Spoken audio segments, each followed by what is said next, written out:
আসসালামু আলাইকুম। আশা করি সবাই অনেক বেশি ভালো আছেন।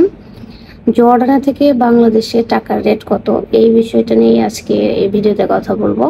কারণ গতকালকেই টাকা ছেড়ে আসছি, যার কারণে আজকের এই ভিডিওতে ভাবলাম যে সবার সাথে শেয়ার করি। জর্ডানের টাকার মান, মানে কারেন্সির দিক থেকে জর্ডানের টাকার মান কিন্তু অনেক বেশি, ডলারের চেয়েও বেশি।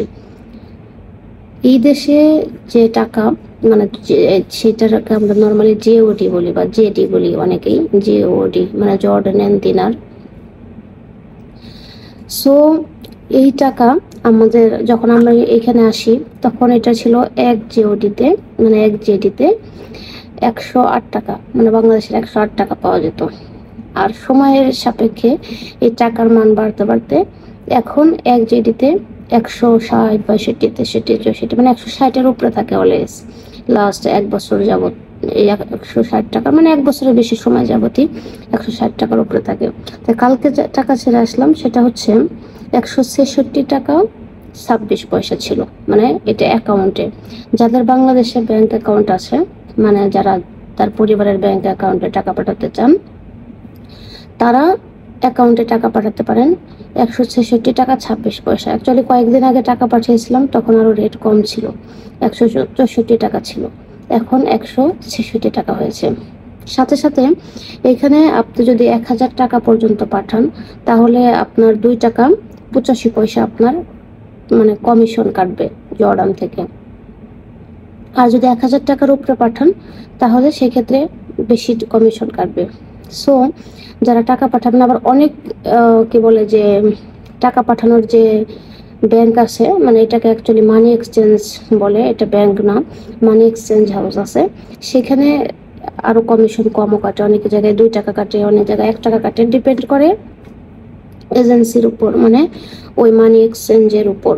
সো যারা নামের উপরে পাঠাবেন, মানে ধরেন যে আপনার বাংলাদেশে কারো অ্যাকাউন্ট নাই, আপনার নামের উপরে দরকার, টাকাটা ইমার্জেন্সি দরকার, কারণ অ্যাকাউন্টে টাকা যেতে 24 ঘন্টা সময় লাগে, মানে মিনিমাম 2 দিন সময় লাগে। ইমার্জেন্সি হলে অনেক সময় ওই সময়ই যায়।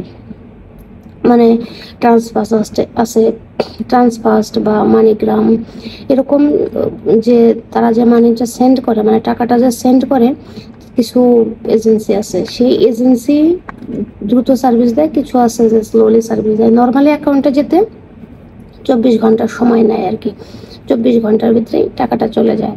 আর নামের উপরে দিলে, মানে যদি কারো একটা ডিজিট দেওয়া হয়, 16 ডিজিট বা 15 ডিজিট, 12 ডিজিট এরকম, ওইটা দিয়ে যদি টাকা তোলা হয় ব্যাংকে গিয়ে, মানে যেটাকে আর একটা ভাষায় আমরা জানি যে গোপন নাম্বার, ওই নাম্বার দিয়ে যদি টাকা পাঠানো হয়, এখন পাঠালে হয়তো বা 10 মিনিট 15 মিনিট পরেই বাংলাদেশ থেকে তারা টাকাটা তুলে নিতে পারে।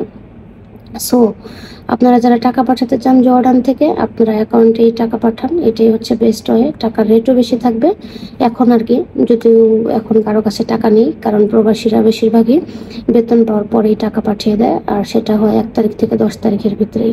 10 তারিখের পরে গেলে কারো কাছে টাকা থাকে না, ইভেন মাসের শেষে গেলে নিজের হাত খরচের টাকাও থাকে না।